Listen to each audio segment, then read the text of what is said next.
우리 강한 자가 마땅히 연약한 자의 약점을 담당하고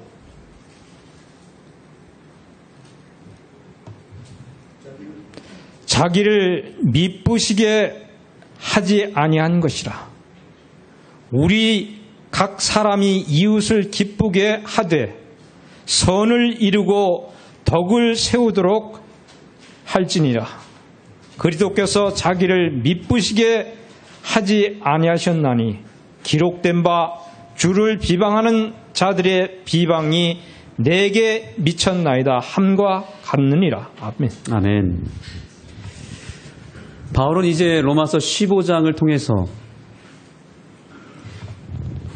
하나님을 믿고 거듭난 사람들이 어떠한 삶을 살아야 되는지 더 구체적인 이야기들을 15장에서 하고 있습니다. 여기 보면은 바울은 행복의 역설을 설명하고 있습니다. 행복의 역설이 여기 나타납니다. 행복은 받는 것이 아니라 주는 것이라는 것을 알려주고 있습니다. 여기 보니까 자기를 기쁘게 하지 아니할 것이라 라고 말합니다. 자기를 기쁘게 하지 않으면서 동시에 어떻게 하라는 얘기예요? 우리 각 사람이 이웃을 기쁘게 해야 된다라는 것입니다. 이것이 행복의 역설입니다. 행복은 내가 기뻐야 되는 거잖아요. 그런데 내 기쁨을 포기하고 누구의 기쁨으로 살라는 겁니까? 내 이웃과 상대방의 기쁨을 위해서 살게 되면 그것이 행복한 길이다라는 것을 알려주고 있는 것입니다. 나를 위해 살지 말고 남을 위해서 사는 것이 행복이라는 것이죠. 다른 사람의 기쁨을 위해서 내 기쁨도 포기할 수 있어야 된다는 얘기입니다. 자, 그런데 여기서 구체적인 내용을 말합니다. 우리가 강한 자가 마땅히 한번 따라해봅니다. 연약한 자의 약점을 담당하고 연약한 자의 약점을 담당함으로 인해서 상대방의 기쁨을 위해 살라는 거죠. 일단 연약한 자가 누구인지를 알아야 되겠습니다. 연약한 자는 누구인가요? 나이가 어린 우리 어린이 학생 청년들이 우리에게는 연약한 자라고 얘기할 수 있겠습니다. 병원에서는 누가 강한 자예요? 의사와 간호사가 강한 자고요. 연약한 자는요? 그 병원에서 치료를 받는 사람들이겠죠? 가정에서는 누가 강한 자이죠? 아버지, 어머니가 우리의 강한 자고 연약한 자는 누구예요? 자식들이란 얘기죠. 자녀들이 듣기에는 그럼 내가 연약한 사람이란 얘기인가? 이렇게 들릴지 모르겠습니다. 그런데 성경은 이렇게 얘기하잖아요. 강한 자가 누구를 위해 살라고 얘기하고 있어요? 연약한 자를 위해서 살라고 얘기하고 있죠. 그러니까 여러분들이 너무 실망할 필요가 없습니다. 교회에서는 누가 연약한 자인가요? 우리가 구원해야 될 영혼들이 연약한 자고요. 여기 앞에 있는 우리 어린이 학생들이 연약한 자입니다. 내가 강한 자인지 연약한 자인지 이제 좀 구분이 되십니까? 강한 자의 자리에 있다면 내가 연약한 자를 위해 살아야 되는 거고요. 내가 또 연약한 자로 서게 될 수도 있겠죠. 어쨌든 성경은 연약한 자의 무엇을 담당하라고 얘기하고 있습니까? 약점을 담당하라고 말하고 있습니다. 약점은 어쩌면 그들의 결핍이라고 할 수 있습니다. 결핍을 담당하라. 다시 말하면 결핍을 채워줘라 라는 뜻입니다. 그들의 필요를 담당하라고 하는 이 말은 결국에 우리의 연약한 사람들의 필요와 결핍을 채워주라 이 말입니다. 그것부터 하라는 것이 우리의 할 일인 것입니다.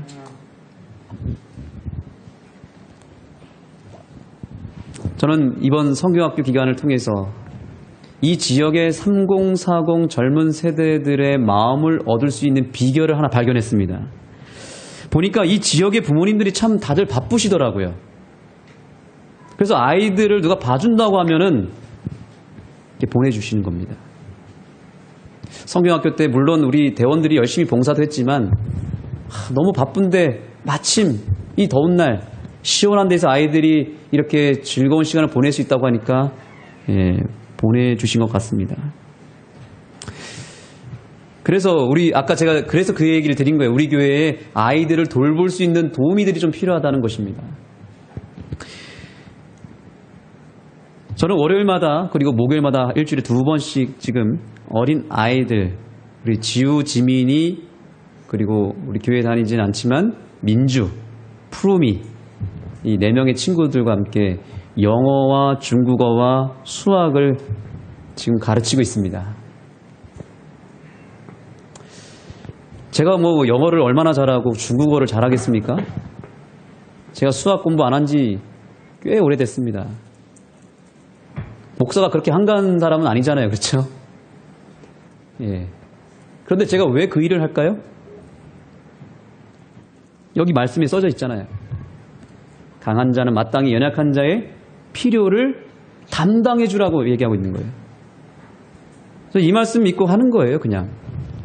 사실 제가 뭐 부끄럽지만 중국어를 얼마나 잘하겠습니까? 그런데 그 교재를 의지해서 매일 월요일마다 목요일마다 이 4명의 친구들을 데리고 공부를 하는 것입니다. 그런데 지난주에, 어제 한 학부모로부터 연락이 왔습니다. 목사님, 저희 아이도 보내도 되나요? 얼마든지 보내시라고. 다음 주 월요일부터 같이 하시자고. 그래서 다음 주 월요일에 한 명이 더 늘게 되어 있습니다. 저는 이것이 목회라고 생각을 하고요. 이것이 교회가 할 일이라고 생각합니다.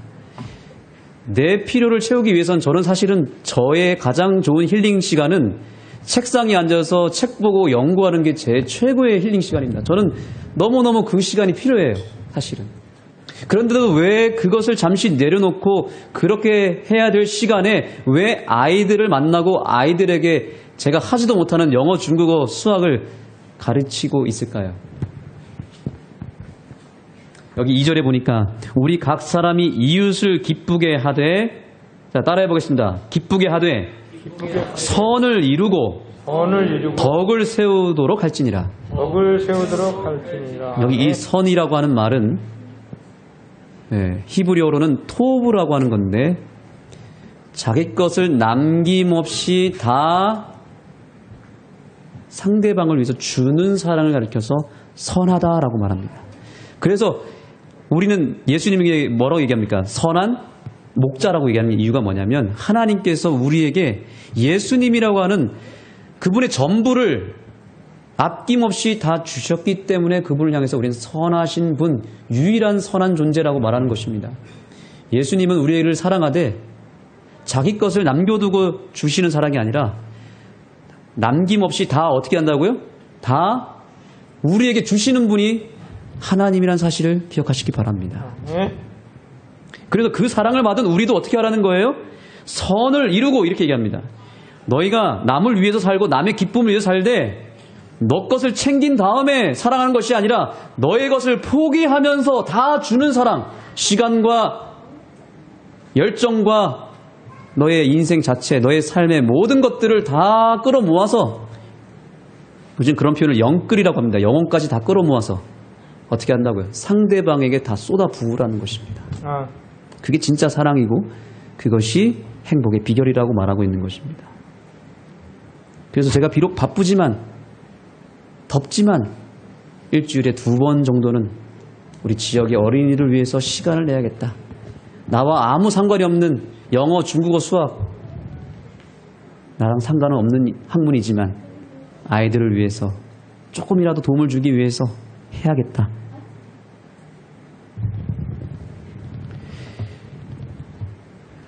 (50대) 이상의 지역 주민들의 마음을 사는 비결도 최근에 발견했습니다.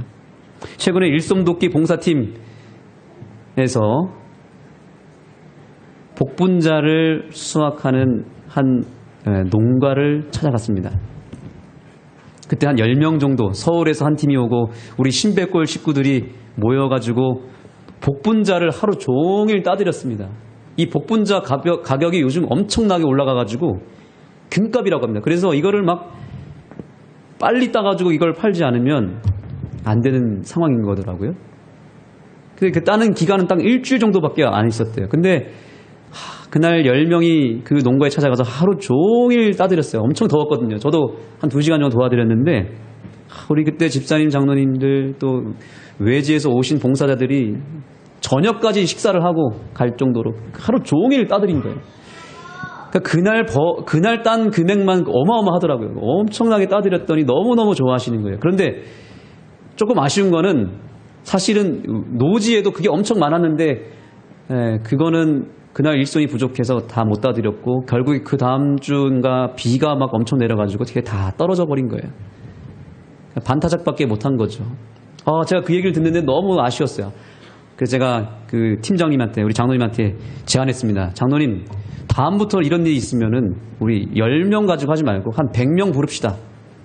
전국에 광고해가지고 재림말에 올려가지고 우리 일손이 부족한데 한 100명, 200명 그냥 버스 대절해가지고 불러가지고 이왕 도와주는 거 제대로 도와줍시다. 만약에 그날 진짜 한 50명이 와가지고 그 농가에 있는 복분자를 한 번에 한 방 다 따졌으면 어떻게 됐을까요? 그러면 그분도 그 짐을 덜 수 있고 얼마나 고마워했겠습니까? 근데 우리가 반밖에 못 도와준 거예요. 지금 안흥 지역에 있는 분들이 다 이게 하나의 연약한 부분이에요. 너무 바빠요. 시간이 없어요. 교회 오시라고 해도 너무 바쁘고 너무 일이 많아가지고 못 오시는 거예요. 근데 바쁘니까 못 오신다고 하니까 그러세요? 하고 끝나면 될까요? 안 될까요? 성경은 뭐라고 말하냐면 그들의 연약함을 담당하라고 말하고 있는 거예요.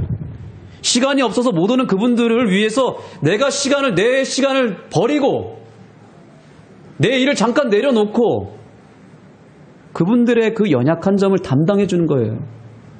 복분자를 따주고 토마토를 따주고 밭을 내주고 심어주고 그분들이 힘들어하는 그 짐을 내가 같이 짊어져 주면서 그분들의 짐을 덜어주면 그분들이 여유가 생기겠죠. 시간이 나겠죠. 마음에 감동이 오겠죠. 그러면 교회에 오지 마세요 해도 알아서 오시게 되어 있어요. 사실 안 와도 상관이 없어요. 그냥 우리가 오시든 오시지 않든 말씀에 근거하여 그분의 연약한 점을 담당해 줄 수만 있다면 이것이 행복의 길이 아닐까요?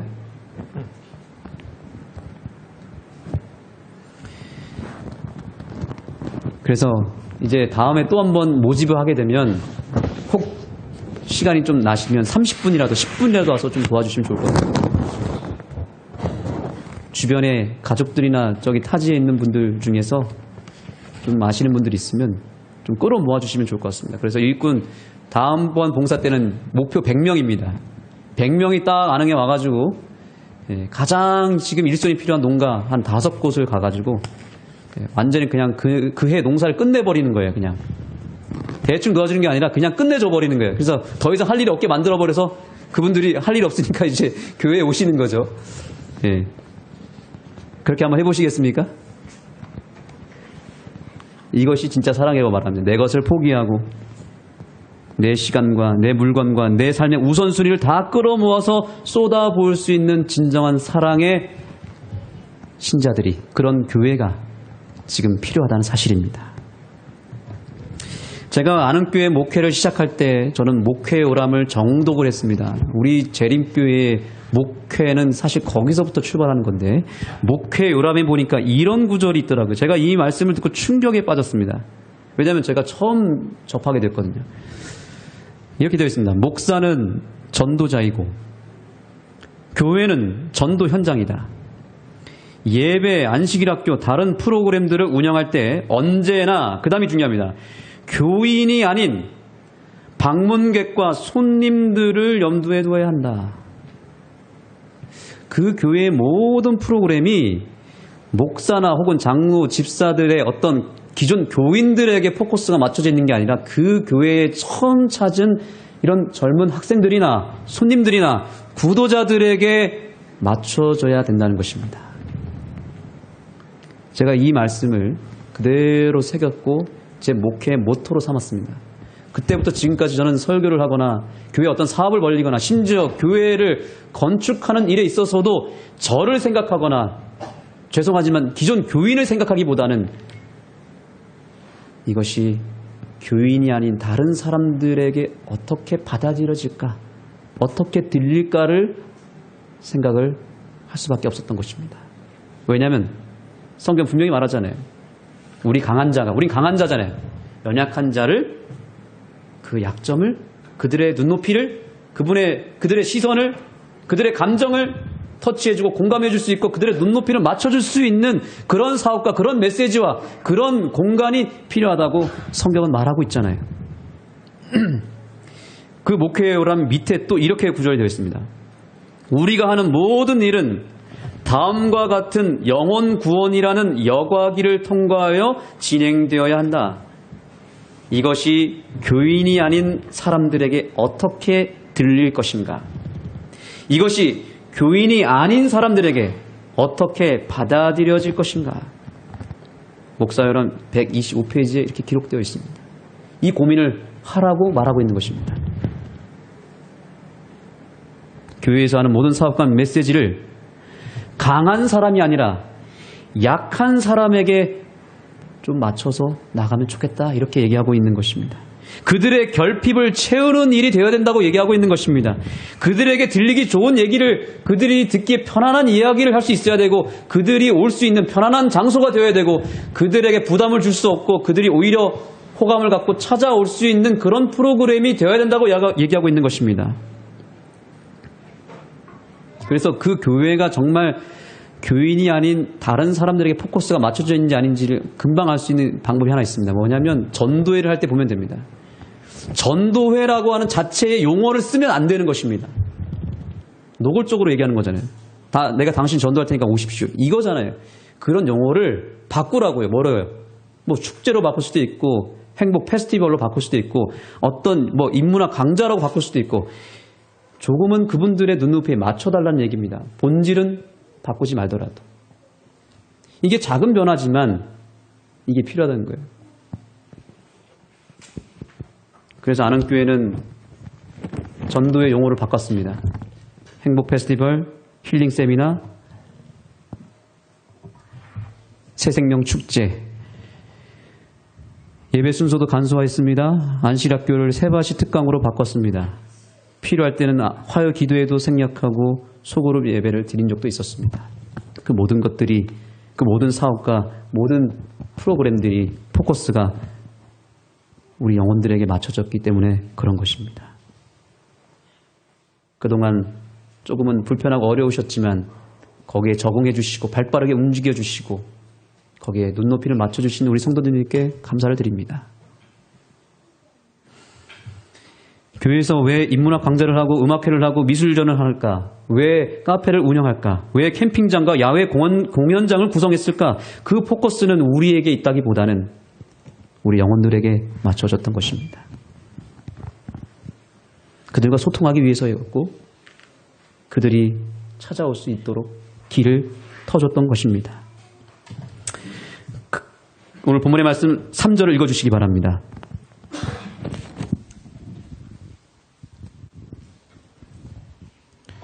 우리 각 사람이 이웃을 기쁘게 하되 선을 이루고 예. 응? 3절 부탁드리겠습니다. 그리스도께서 자기를 기쁘게 하지 아니하셨나니 기록된 바 주를 비방하는 자들의 비방이 내게 미쳤나이다 함과 같느니라. 아멘. 자, 예수님께서도 어떻게 사셨대요? 자기의 기쁨을 위해 살지 않고 상대방의 기쁨을 위해서 사셨던 것입니다. 근데 그렇게 하시다 보니까 예수님이 공격을 받으셨습니다. 그 당시에 바리새인들과 유대인들이 예수님을 공격하기 시작합니다. 비방하기 시작합니다. 왜냐하면 예수님의 포커스는 그 당시에 어린 아이들, 연약한 자들, 노예들, 소외받은 백성들, 아픈 사람들, 상처받은 사람들, 질병으로 힘들어하는 사람들에게 모든 메시지와 사업이 포커스가 맞춰졌거든요. 그러니까 유대인들과 바리새인들과 종교 지도자들이 듣기에는 그것이 그들의 눈높이에 안 맞았던 것이고 그래서 예수님을 공격하기 시작했습니다. 그것이 설교입니까? 그것이 교회에서 해야 될 일입니까? 라고 비방했던 것입니다. 그것이 무슨 예배입니까? 라고 얘기했던 것입니다. 그러나 예수님은 그러한 비방을 다 받으면서도 끝까지 영혼들에게 그 시선을 돌렸다는 사실입니다. 아는 교회 성도 여러분, 우리는 이러한 사업을 하다 보면 우리도 공격받을 수 있습니다. 우리도 비방을 받을 수 있습니다. 어떻게 교회에서 음악회를 할 수 있습니까? 어떻게 교회에서 동아리 활동을 할 수 있습니까? 어떻게 교회에서 여기가 무슨 학교도 아니고 아이들이 와서 컵라면을 끓여 먹고 얘네들 여기 와서 왜 공부를 해야 됩니까? 얘기할 수 있습니다. 그런 공격을 혹 받더라도 여러분 오해하지 않으셨으면 좋겠습니다. 그것이 그들을 구원할 수 있는 길이라면 우리는 기꺼이 그들의 눈높이를 맞춰줄 수도 있어야 되는 것입니다. 그것이 예수님께서 당하셨던 고난의 십자가였던 것입니다. 우리도 그러한 고난의 십자가를 받을 수 있는 믿음이 있게 되기를 간절히 호소합니다.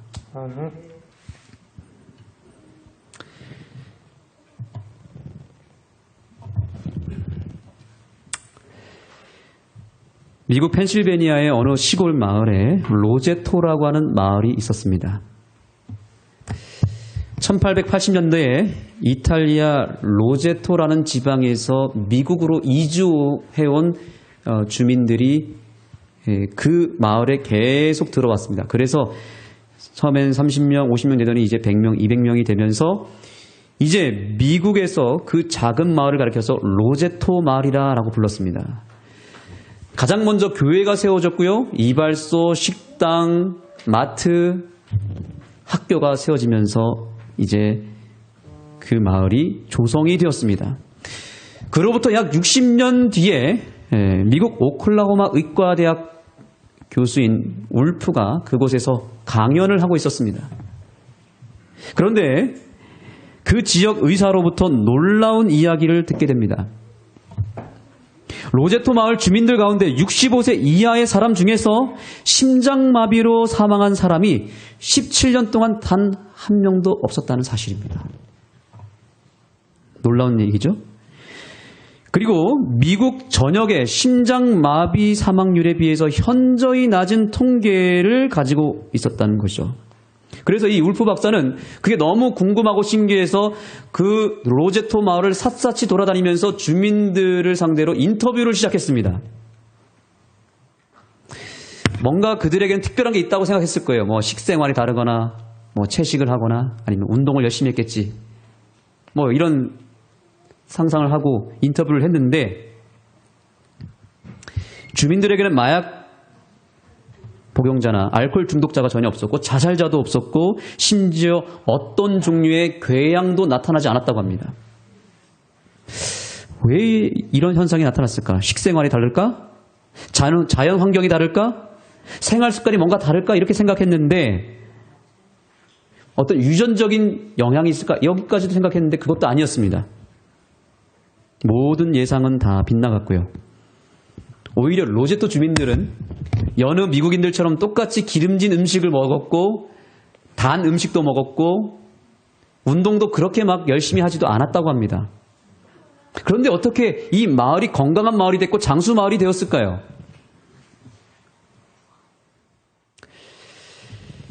거기에는 놀라운 비밀이 숨겨져 있었습니다.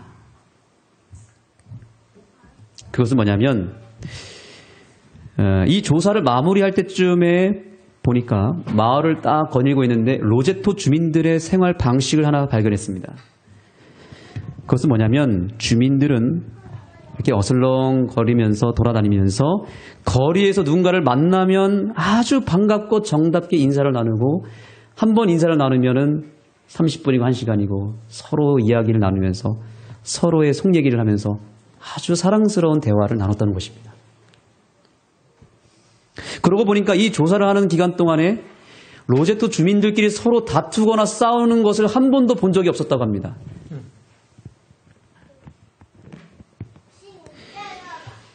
그래서 이 식구가 서로 만나면 그런 일을 하고요. 서로 음식을 만들어서 옆집을 초대해서 같이 음식을 나눠 먹고요. 또 한 가지 특징이 있었는데 거의 대부분의 가정이 3대, 4대가 함께 모여 사는 가정이었다고 합니다.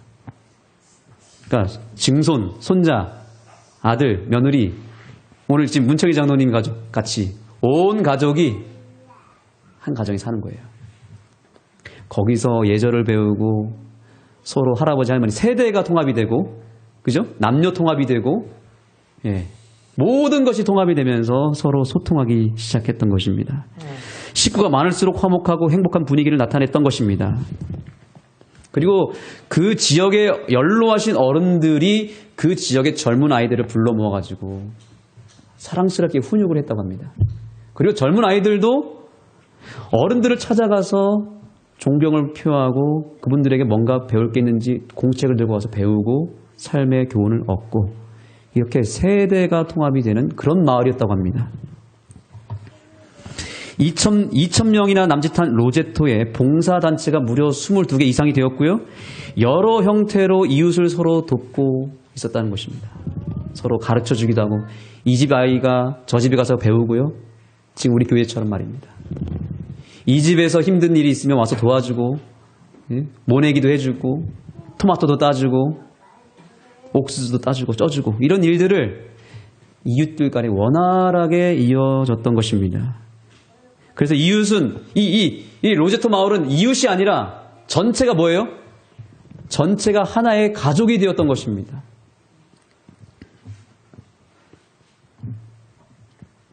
로제토 마을의 장수 비결은 식습관도 아니었고 유전이나 자연 환경도 아니었습니다. 무엇이었습니까?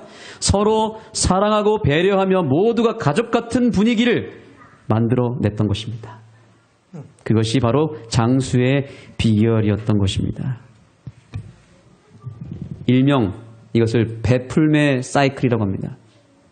우리 재림교회에 아주 유명한 정신과 의사가 있습니다.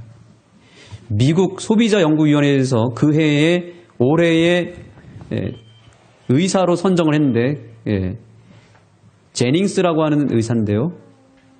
우리 재림교회 아주 자랑스러운 의사예요. 이분이 쓴 책은 이미 개신교회에서 번역을 해가지고 지금 베스트셀러가 되었어요. 종교 계통으로. 서점에 가면 나옵니다.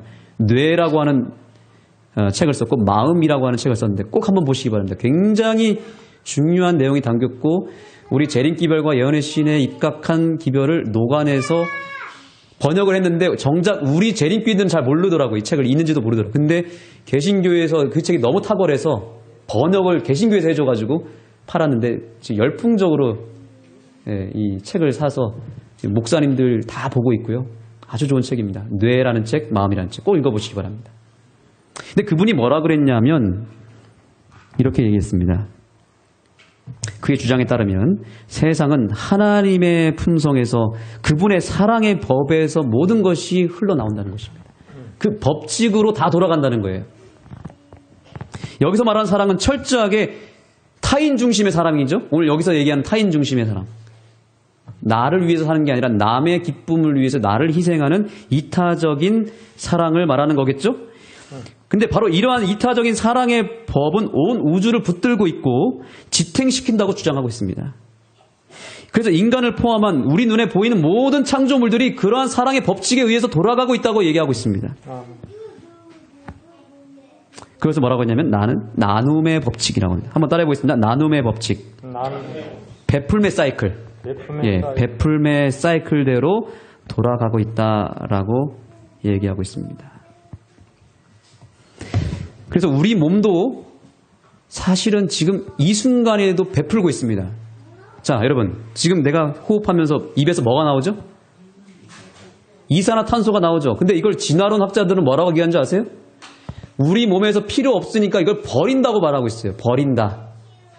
그리고 나무들도 뭐가 필요 없어요? 산소가 필요 없으니까 버린다라고 말하고 있어요. 이게 진화론 학자들의 주장입니다. 그런데 성경은, 그리고 이 제닝스 의사는 뭐라 그랬냐면 우리는 호흡하면서조차도 나누고 있다라고 말하고 있어요. 필요 없어 버리는 게 아니라 누군가에게 필요한 존재에게 이산화탄소를 나눠주기 위해서 하나님이 나에게 있는 것들을 베풀고 있다라고 말하고 있는 것이고, 나무들도 버리는 게 아니라 인간에게 좋은 상소를 제공하기 위해서 주고 있는 거예요. 우리는 이산화탄소를 그들에게 주고 있는 것이고요. 이렇게 존재하고 있는 거예요. 우리는 이 호흡을 멈춰버리면 죽잖아요. 이 사랑을 멈추는 순간 죽는 것입니다. 누군가가 나 이산화탄소 이거 내 거니까 내 안에서 나오니까 이거 안 줄 거야. 나만 갖고 있을 거야. 하면 어떻게 될까요? 죽는 거지. 그렇게 해가지고 비닐을 뒤집어 써가지고 여기 딱 묶어가지고 이산화탄소 내 거니까 나만 먹어야지 하면서 계속 호흡을 이산화탄소 내뱉고 산소를 먹지 않으면 어떻게 되죠? 그냥 죽는 것입니다. 이 베풀매 사이클에 우리가 지금 살고 있다니까요. 자, 여러분 성경 요한일서 3장 14절 보시겠습니다. 요한일서 3장 14절을 읽어주시기 바랍니다. 요한일서 3장 14절입니다. 3장 14절입니다.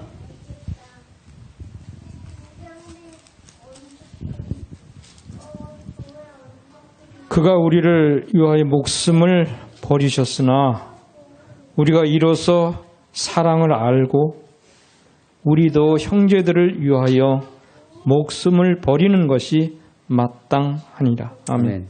자, 14절도 읽어주시기 바랍니다. 14절입니다. 3장 14절. 우리가 형제를 사랑함으로 사망에서 옮겨 생명으로 들어간 줄을 알거니와 사랑치 아니한 자는 사망에 거하느니라. 아멘. 자, 여기 보세요. 우리가 형제를 사랑할 때, 그렇게 이타적으로 베푸는 사랑을 할 때 어디로 옮겨진대요? 사망에서 생명으로 옮겨진다고 말하고 있습니다. 그러나 뭐 하지 않으면요, 사랑하지 아니하는 자는 어떻게 된다고요? 사망으로 다시 돌아간다. 죽는다는 거죠. 여러분, 이타적인 사랑은요, 법칙이에요. 이 사랑대로 베풀며 살 때 내가 살 수 있어요. 사망에서 생명을 옮겨질 수 있습니다. 이것이 장수의 비결이고, 이것이 행복의 비결이고, 이것이 영원토록 건강에 사는 비결입니다. 아멘. 그러나 이 사랑의 법칙에서 내가 벗어나기 시작해서, 그래서 내가 이기적으로 살고 내 것을 그저 챙기면서 다른 사람에게 피해를 줘가면서 그저 나만 생각하면서 내 기쁨만을 추구하면서 살아가기 시작하면 그 결론이 뭐예요? 죽는 겁니다. 아무리 돈을 많이 벌어도, 아무리 사업에 성공해도, 아무리 좋은 집, 좋은 차를 타고 다녀도 내가 내 것을 꽉 쥐면서 내 것만 챙기며 살아가다 보면 결국에 우리가 가게 될 종착지는 사망밖에 없다는 사실을 기억하시기 바랍니다. 아멘. 여러분, 우리는 처음부터 이렇게 창조되었습니다. 나누면서, 베풀면서 창조되었습니다. 그렇게 살 때 행복하게 되어 있어요. 아멘. 자동차가 휘발유를 넣고 굴러가야만 그게 자동차지, 그 자동차의 엔진이 고장나버리면 그게 뭐가 되죠? 브레이크가 없는 자동차 한번 타보셨습니까? 그건 흉기가 돼버리죠. 대형사고 일으킵니다. 우리가 지금 고장나버린 거예요. 원래는 베풀면서 살게끔 되어 있는데 그것이 죄로 인해서 망가져서 살다 보니까 내 자신 자체가 흉기가 돼버렸어요. 다른 사람 죽이고 나도 죽고. 우리 옆 사람에게 이렇게 축복하며 인사하겠습니다. 제발 만들어진 대로 사십시오. 이렇게 인사하시기 바랍니다. 제발 좀 만들어진 대로 삽시다. 네. 제발 그렇게 삽시다. 성경대로 삽시다.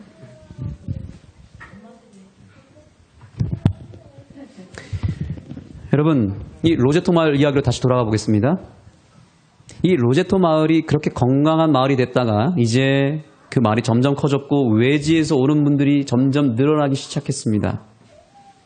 그래서 그들의 공동체 정신이 무너지기 시작했고 서로 베풀고 서로 나누고 만나고 대화 나누고 했던 그 분위기가 점점 사라지면서 문을 걸어 잠기고 서로 경쟁하기 시작했고 남이 나보다 잘 되는 걸 싫어하기 시작했고 더 내가 저 사람보다 더 잘 살아야지, 더 행복해야지, 더 성공해야지 이러면서 경쟁하면서 남을 짓밟는 그런 경쟁 구도로 마을이 바뀌기 시작했다고 합니다. 어떻게 됐을까요? 1971년에 심장질환자가 최초로 발생하기 시작합니다. 고혈압 환자가 점점 늘어나기 시작했고요. 결국 70년대 말 로제토 마을은 더 이상 옛날의 그 마을이 아니라 평범한 마을, 다른 미국 지역과 똑같은 마을이 돼버렸고 이제 환자가 훨씬 더 늘어난 평범한 그런 마을이 돼버렸다고 합니다. 여러분, 베풀매 사이클은 놀라운 생명의 과학이라는 사실이 증명되지 않았습니까? 행복과 건강의 이 원칙은 정말 가혹하리만큼 철저합니다.